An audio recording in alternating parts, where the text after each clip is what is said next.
नमस्कार मित्रों, मैं डॉक्टर IP सिंह आज आपके समक्ष हिंदी की एक बहुत ही महत्वपूर्ण कहानी जिंदगी और जोक की मूल संवेदना प्रस्तुत करने जा रहा हूँ। वास्तव में मित्रों, ये कहानी इस भाव से लिखी गई है कि इंसान अगर ज़िंदगी जीने की ललक रखे, जिसे जिजीविषा कहा जाता है, तो परिस्थितियाँ कैसी भी हों वो कभी पलायनवादी नहीं बन सकता है। और ज़िंदगी जीने की ललक जिंदा दिली का सबसे बड़ा प्रमाण है। समझे आपने? इंसान होने का सबसे बड़ा गुण है ज़िंदगी जीने की ललक, जो हमें पता नहीं कहाँ से संघर्ष करने की प्रेरणा देती है और जिसका जीवंत प्रमाण है इस कहानी का सबसे विशिष्ट पात्र रजुआ, जिसे आप नकार नहीं सकते हैं कि नहीं, ऐसा पात्र नहीं मिल सकता। तो आइए देखते हैं जिंदगी और जोक कहानी की मूल संवेदना या जिजीविषा का जीवंत दस्तावेज, जिंदगी और जोक कहानी। मित्रों, पहले ही मैंने बताया था आपको, थोड़ा सा दिमाग में रख लें कि BA या MA में अगर ये प्रश्न आता है तो शुरू के 2 पैरा भूमिका और कहानी तथा कहानीकार के बारे में संक्षिप्त सांकेतिक परिचय दें। इसके बाद कहानी की संवेदना के प्रमुख बिंदुओं को शीर्षक में उजागर करें और लास्ट में 1-2 पैरा में छोटा छोटा कहानी कला का भी परिचय दें कि उसने संवेदना को किस तरह से मुखर बनाया है। तो आपका उत्तर बहुत ही विशिष्ट बन जाएगा। तो उसी तरह से इसे देखने की कोशिश करें। यदि हम संसार के समस्त प्राणी जगत को केंद्र में रखकर विचार करें तो स्पष्ट होगा कि मनुष्य सबसे निरीह एवं असहाय प्राणियों में से एक है। लेकिन आहिस्ता आहिस्ता उसने परिवेश और परिस्थितियों को वशीभूत करके स्वयं को सृष्टि के सबसे विशिष्ट प्राणी के रूप में स्थापित कर लिया है।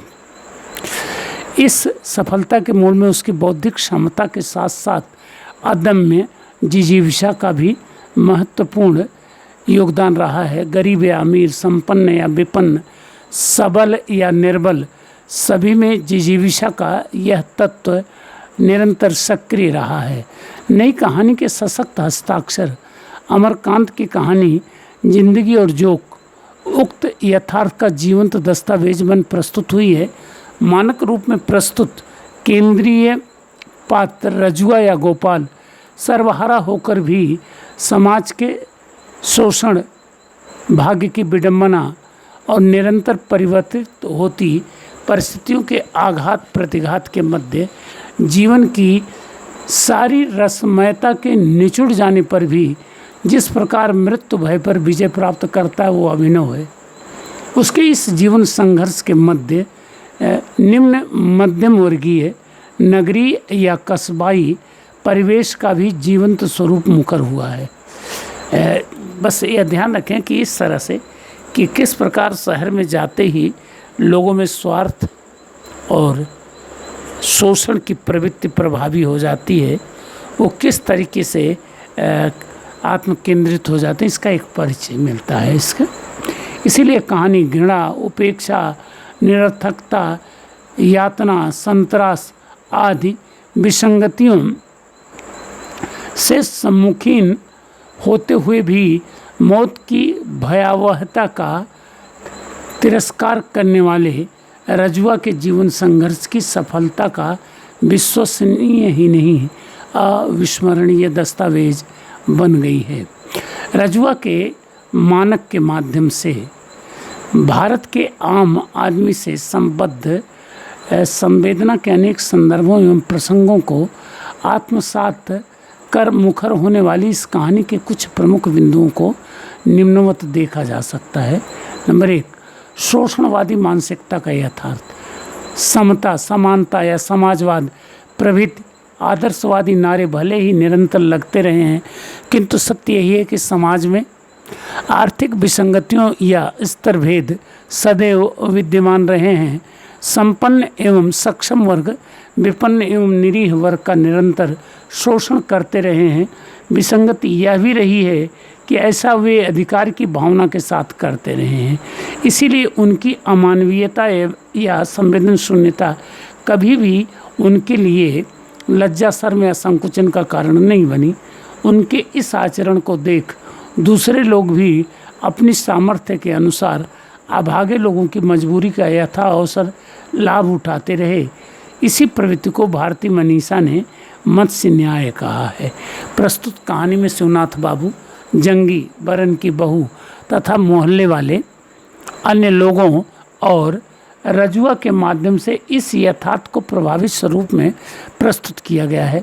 शिवनाथ बाबू के घर नई साड़ी की चोरी की आशंका और रजुआ पर संदेह मात्र से उसकी अमानवीय तरीके से पिटाई की जाती है और कोई भी उसके द्वारा दी गई सफाई पर ध्यान ही नहीं देता। आने वाले लगभग सभी लोग शिवनाथ बाबू की बातों पर ही विश्वास करते हैं और रजुआ की पिटाई कर अपनी शक्ति का प्रदर्शन करते हैं।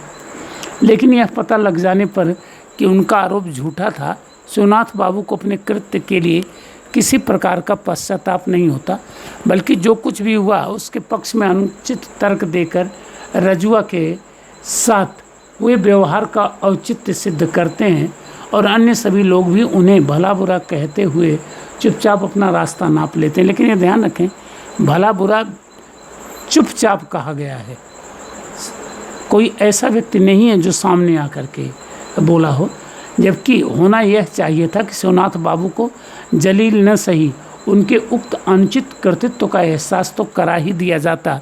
इसके बाद मोहल्ले के लगभग सभी लोग रजुआ की मजबूरी का लाभ उठाते हैं, लेकिन उसे हैजा होते ही सभी की संवेदनाएं जैसे मर जाती हैं और इसकी भी अनुभूति कर रजुआ भी एकांत में जाकर पड़ जाता है। आज ऐसे संदर्भ हमें कहीं भी और कभी भी देखने सुनने को सहज ही मिल जाते हैं। कोविड-19 के आरंभिक चरण में आपने सुना होगा कि मर जाने पर बहुत से लोग डेड बॉडी लेने ही नहीं गए, चाहे वो पिता की डेड बॉडी रही हो, चाहे पति की रही हो, चाहे भाई की, और अस्पताल वालों ने उसे कवर करके उसका अंतिम संस्कार किया। और अभी भी ऐसा ही हो रहा है, मरे हुए व्यक्ति का दर्शन करा दिया जाता है उसकी डेड बॉडी का। तो ऐसा कहीं भी नहीं है किसी ने जिद किया हो। एक भय जो है वो सारे संबंधों को तोड़ जाता है और एक सीमा तक इसके औचित्य को अगर हम विचार करें तो बड़ा मुश्किल है उचित अनुचित का निर्णय देना। खैर, जातीयता का यथार्थ दूसरा पॉइंट है। जातीयता देश की सुनियोजित वर्ण व्यवस्था का समय की मांग के अनुसार स्वाभाविक विकास मानी जा सकती है। पहले कर्म और फिर जन्म पर आधारित होकर भी शायद यह उतनी विसंगतिपूर्ण नहीं थी जितनी कि आज बन गई है। विविध जातियों के साथ जुड़ी मान्यताएं उनके कृतित्व एवं सामाजिक धरातल पर उनकी प्रतिष्ठा का परिचय कही जा सकती हैं। इसी के आधार पर अपरिचित लोगों के मध्य नए संपर्क सूत्र या विश्वसनीयता की स्थापना हुआ करती है और एक सीमा तक आज भी ऐसा हो रहा है। प्रस्तुत कहानी में इसका एक मर्मस्पर्शी प्रसंग अंकित हुआ है। शिवनाथ बाबू के घर हुई नई साड़ी की चोरी के संदर्भ में संदेह के आधार पर हर किसी से पिटने वाला रजुआ असहाय अवस्था में केवल अपनी जाति का नाम लेकर ही अपने निर्दोष होने का प्रमाण प्रस्तुत करता है। यद्यपि वह सही भी था, परंतु शिवनाथ बाबू के आगे उसकी बातों पर कोई ध्यान नहीं देता। यहाँ ध्यान रखें, उसने अपने को बरई कहा है। बरई का अर्थ होता पान का व्यापार करने वाला या पान लगाने वाला, ठीक है ना, उसे बरई, और माना जाता है कि बरई कभी चोर नहीं होता। तो बाद में यही जातीयता रजुआ के जीवन निर्वाह और एक सीमा तक उसके अनाथ से सनाथ बनने का आधार निर्मित कर देती है। आज के परिवेश में यदि यह जातीयता विविध विसंगतियों की जननी बन गई है तो इसके लिए राजनीतिक स्वार्थपरता को जिम्मेदार ठहराया जा सकता है। नंबर 3, नियत की विडंबनाओं का यथार्थ। व्यक्ति जिस अपेक्षा के साथ कर्म करते हैं प्रायः तदनुरूप फल नहीं मिला करता। परिश्रमजन्य अपेक्षा से अधिक मिल जाना भाग्य या सौभाग्य, तो कम मिलना दुर्भाग्य माना जाता है। इसे सामान्य शब्दावली में नियत नटी का खेल कहा जाता है, जो वास्तव में अद्भुत है। प्रसन्नता के पुष्पों के खिलने की संभावना के मध्य सहसा पतझड़ का आगमन या पतझड़ के मध्य सहसा वसंत का आगमन जैसी स्थितियां नियति नटी की विडंबनाओं का यथार्थ प्रस्तुत करती हैं। प्रस्तुत कहानी में आद्योपांत रजुआ के संघर्ष में उक्त यथार्थ चरितार्थ हुआ है। जिस मोहल्ले और घर परिवार में उसके चोर होने की संभावना ही नहीं व्यक्त की गई थी, बल्कि चोर मान लिया गया था। उन्हीं में उसे विश्वास पात्र भी माना गया। जिनके घरों में काम करके उसने जीवन यापन का विश्वास किया था, उन्हीं परिवारों में बीमारी की अवस्था में उसे प्रताड़ना एवं निर्वासन मिला और जीवन की आशा त्याग देने की हताशा भी। लेकिन परिस्थितियां बदलती गई और आखिरी सांसें टूटते टूटते भी वह पुनर्जीवित हो उठा। शायद नियति नटी उससे उसकी अपनी जिजीविका के निमित्त कोई और भी रूप धारण करवाना चाहती थी। लेखक द्वारा इस अवस्था में प्रस्तुत जिज्ञासा जिसके साथ कहानी समाप्त हुई है, इसी यथार्थ का समर्थन करती है। जिजीविका के विविध स्वरूपों का यथार्थ। चौथा पॉइंट, जीवन जीने की ललक को जिजीविका कहते हैं। यह इतना प्रबल होती है कि व्यक्ति किसी भी परिवेश या परिस्थिति में जीवन को जीना चाहता है। इसीलिए मनुष्य में विकट जीवन संघर्ष की क्षमता मिलती है, जो कभी कभी इस रूप में प्रस्तुत होती है कि दूसरे भी चकित हो उठते हैं। प्रस्तुत कहानी वस्तुतः रजुआ के ऐसे ही जीवन संघर्ष का प्रामाणिक दस्तावेज बन प्रस्तुत हुई है। उसके जीवन संघर्ष का प्रत्येक आयाम स्वयं में जिजीविका के एक एक यथार्थ का प्रभावी शब्द चित्र बन गया है। पैतृक घर में अनाथ होकर वह लेखक के मोहल्ले में पहुंचता है और वहाँ लोगों के मध्य छोटे मोटे काम कर पेट भरने की चेष्टा करता है। परंतु दुर्भाग्य यह है कि प्रथम ग्रासे मक्षिकापात की विसंगतियाँ खड़ी होती है। शिवनाथ बाबू से चोर घोषित करते हैं और वह मोहल्ले वालों से अपनी सफाई देने के बावजूद पिटता है, क्योंकि सभी शिवनाथ बाबू की बात पर सहजी विश्वास कर लेते हैं। लेकिन अंततः शिवनाथ बाबू का आरोप गलत सिद्ध होता और रजुआ सभी की सहानुभूति भरी विश्वसनीयता प्राप्त कर उसी मोहल्ले में स्थायी रूप से टिक जाता है। मजदूरी से पेट भरने की व्यवस्था हो जाती है। तब वह सामाजिक बनने का प्रयास करते हुए सभी के समक्ष मुखर होकर रिश्ते जोड़ने का प्रयास करता है, विशेषकर स्त्रियों से। इसीलिए लोग उसे रजुआ सालत कहने लगते हैं। यह उसकी जिजीविका की अगली सफलता थी। इसके बाद जीवन जीने की ललक में घर बसाने की चेष्टा या पैसा जोड़ने की चेष्टा में वो चला जाता है और न्याय की चाह में धर्म की शरण में पहुँच रज्जु भगत भी बन जाता है। फिर हैजे की भेंट चढ़ मरते मरते बच जाने के बाद एक दिन सिर पर कौवा बैठ जाने पर मृत्यु की आशंका से वह अपने घर पर अपनी मृत्यु का पत्र लिखवाता है, जिसे लिखने वाला लेखक भी शांति की अनुभूति करता है कि चलो उसे संकटों से मुक्ति मिली। लेकिन 3-4 दिन बाद ही जब वह उनके समक्ष आकर इसका यथार्थ बताता है कि उसने अशुभ का प्रभाव टालने के लिए ऐसा किया था, तो लेखक यह सोचने के लिए विवश हो जाता है कि वह जोंक-बन जिंदगी का खून चूस रहा है या जिंदगी जोंक-बन उसकी। ध्यान रखें कि ऐसे अशुभ संदर्भों में कुछ इसी प्रकार का टोटका हमारे पूर्वांचल में अयोध्या, कानपुर से लेकर के और बिहार के बॉर्डर तक हुआ करता है, जिसकी चर्चा अलग कभी ज़रूरत पड़ने पर करें, क्योंकि लंबा हो जाएगा वीडियो। नंबर 5 टॉपिक है सामाजिक विद्रूपताओं का यथार्थ। भारतीय संस्कृति की सबसे बड़ी विशिष्टता, जिसके सारे वो अद्यावधि जीवंत और प्रासंगिक बनी हुई इसकी सामाजिकता कही जा सकती है। यह व्यक्ति की विशिष्टता भी कही जा सकती है और व्यवस्था भी। इसीलिए अपनी जिजीविका के साथ किसी भी व्यक्ति को इस समाज से जोड़ने की चेष्टा करते हुए सहज ही देखा जा सकता है। इस समाज के अनेक स्तर होते हैं और इसके सारे लोग न तो अच्छे होते हैं न बुरे ही। इसीलिए समाज अनेक विद्रूपताओं की शरण स्थली भी बन जाता है। रजुआ के जीवन संघर्ष में सारे संदर्भ मुखर हुए हैं। क्रमशः तथाकथित अभिमान, दुराचार, बेईमानी, स्वार्थपरता, धर्मांधता या कोरी सहानुभूति जैसे अनेक संदर्भ प्रस्तुत होकर ये स्पष्ट करते हैं कि हमारा समाज सर्वथा अच्छा ही नहीं बुरा भी है।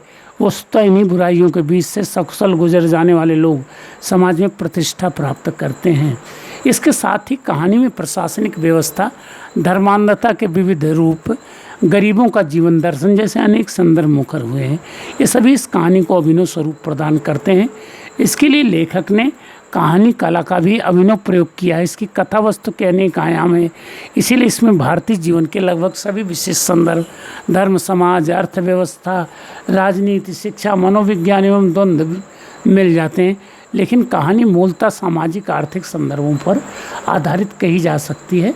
इसका पूर्व दीप्त पद्धति में संक्षिप्त विकास हुआ है, जबकि मूलतः यह ऋजरेखी पद्धति में विकसित हुई है। यहाँ भी मित्र ध्यान रखें कि पीछे की घटनाएं बाद में आए तो इसे पूर्व दीप्त पद्धति कहते हैं, और समय के साथ रचना प्रस्तुत हो तो इसको ऋजरेखीय पद्धति कहते हैं। घटनाएं स्वाभाविक एवं विश्वसनीय हैं। अनेक पात्रों के मध्य रजुआ या गोपाल सबसे विशिष्ट पात्र के रूप में प्रस्तुत हुआ, जिसे वर्ग चरित्र कहा जा सकता है। इसके संवादों के दो पक्ष हैं, पात्रों के पारस्परिक संवाद तथा लेखक और पाठकों के संवाद। ये सभी प्रभावित करते हैं। कहानी की मूल घटना सामान्य लोगों के बीच घटित हुई है, इसीलिए इसकी भाषा अधिकांशतः बोलचाल के निकट है। फिर भी स्तरबोध के निमित्त इसका सार्थक उपयोग हुआ है।